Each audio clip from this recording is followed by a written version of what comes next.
भारत और रूस में रक्षा और अंतरिक्ष क्षेत्र में इससे जुड़े हुए कई समझौते हो सकते हैं। रूस इसरो को अपना सबसे powerful semi cryogenic rocket engine RD-191M की 100% टेक्नोलॉजी दे सकता है और अगर ये डील होती है तो ये भारत के लिए अंतरिक्ष प्रोग्राम में बहुत मददगार साबित होगी। इसरो इस नई तकनीक का इस्तेमाल अपने सबसे शक्तिशाली रॉकेट LVM-3 में करेगा। RD-191M इंजन लगने के बाद GTO पेलोड बढ़कर 6.5 से 7 टन का हो जाएगा। एक बार में 2.5 से 3 टन ज्यादा वजन अंतरिक्ष में ले जाने में सक्षम हो जाएगा। इससे जो भारी गगनयान है वो बेहद आसानी से अंतरिक्ष में ले जाए जा सकेंगे। तो ये जो टेक्नोलॉजी ट्रांसफर होता है इस पर भी हमारी नजर बनी रहेगी। तो ये सारी आज का घटनाक्रम है। अब से थोड़ी देर के बाद औपचारिक बातचीत दोनों देशों के बीच में शुरू होगी। व्यापार को बढ़ाना एक खास फोकस होगा और दोनों देशों के बीच बायलैटरल ट्रेड $100 बिलियन पहुंचे 2030 तक, इसकी तैयारी की जा रही है। और राष्ट्रपति पुतिन ये खुलकर कह चुके हैं कि उन्होंने अपनी टीम से ये कहा है कि इस बात पर वो ध्यान दें कि रूस भारत से क्या क्या चीजें आयात कर सकता है, इंपोर्ट कर सकता है, ताकि जो ट्रेड इंबैलेंस है उसको भी ठीक किया जा सके। और बहुत सारी डिफेंस डील्स की चर्चाएं चल रही हैं। इसके बारे में मीनाक्षी ने भी आपको बताया। S-400 S-500 air defence system ये भी बातचीत के मसौदे में हो सकता है। और इस मुलाकात में S-400 एयर डिफेंस सिस्टम की करीब 280 मिसाइल्स की खरीद पर भी बात हो सकती है। और एक और बड़ा प्रोजेक्ट है जिस पर चर्चा होगी और वो है 300 से ज्यादा R-37 air to air missiles की खरीद की योजना। ब्रह्मोस के एडवांस वर्जन पर भी समझौता हो सकता है।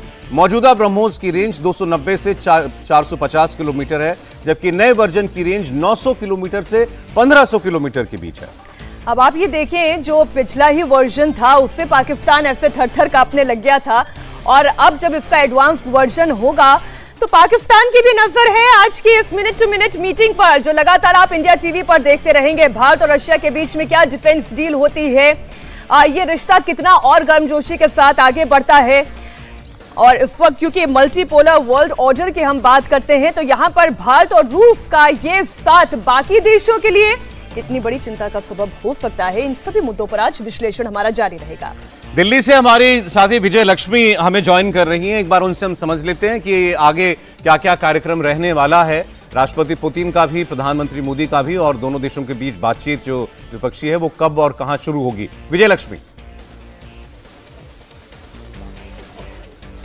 देखिए सौरभ, अब से 11 बजे के करीब राष्ट्रपति पुतिन पहुंचेंगे राष्ट्रपति भवन। उसके बाद 11:40 का कार्यक्रम है जब वो राजघाट जाएंगे, वहां पर गांधी स्मृति पर जो है अपने श्रद्धा सुमन अर्पित करेंगे और उसके बाद जो है वो जाएंगे हैदराबाद। जो सारा बायलेटरल हैदराबाद हाउस, माफ कीजिएगा, हैदराबाद हाउस में ही सारा बायलेटरल जो द्विपक्षीय वार्ता है वो सारी हैदराबाद हाउस में ही होगी। 2 घंटे के करीब जो है हैदराबाद हाउस में ये कार्यक्रम चलेंगे और फिर उसके बाद उम्मीद की जा रही है कि जॉइंट स्टेटमेंट भी होगी जिसमें दोनों देश जो हैं किस तरह के MOUs उन्होंने साइन किए, किस तरह की रणनीतिक साझेदारी पर आगे भारत और रूस बढ़ेंगे, उसको लेकर के जानकारी प्रेस को दी जाएगी। उसके बाद भारत मंडपम में एक बिजनेस डेलीगेशन, क्योंकि एक बड़े बिजनेस डेलीगेशन के साथ राष्ट्रपति पुतिन भारत आए हैं, तो भारत मंडपम में फिर एक कार्यक्रम होगा। और इसके अलावा रशिया टीवी का इनॉग्रेशन जो है वो भी करना है राष्ट्रपति पुतिन को, जो इंडिया में उसकी लॉन्चिंग हो रही है। तो ये सारा है। उसके बाद आज की जो उनकी आइटनरी है वो खत्म होगी। राष्ट्रपति भवन पे एट होम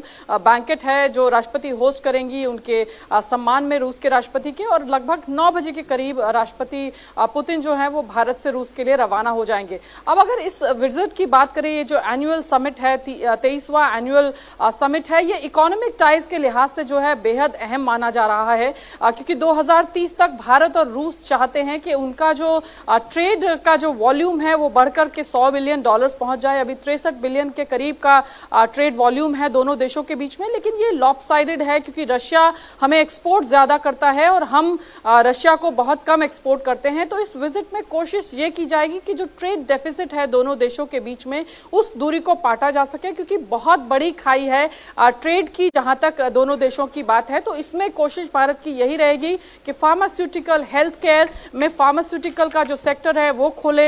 चीन में रूस में वो सेक्टर खोला जाए। इसके अलावा agriculture, food products, marine products, ये प्रोडक्ट्स हैं जिन एरियाज में कोशिश की जाएगी। इसके अलावा डिफेंस की जिन चीजों पर आपने बात की उस पर बातचीत जरूर होगी, लेकिन हमें ये बताया जा रहा है कि शायद कोई घोषणा अभी ना हो, बातचीत के लेवल पर ही चीजें रहे, घोषणा जो है वो बाद में हो। विजयलक्ष्मी, हमारी भी नजर रहे कि आप वहां से जानकारी अर्जित करते रहे।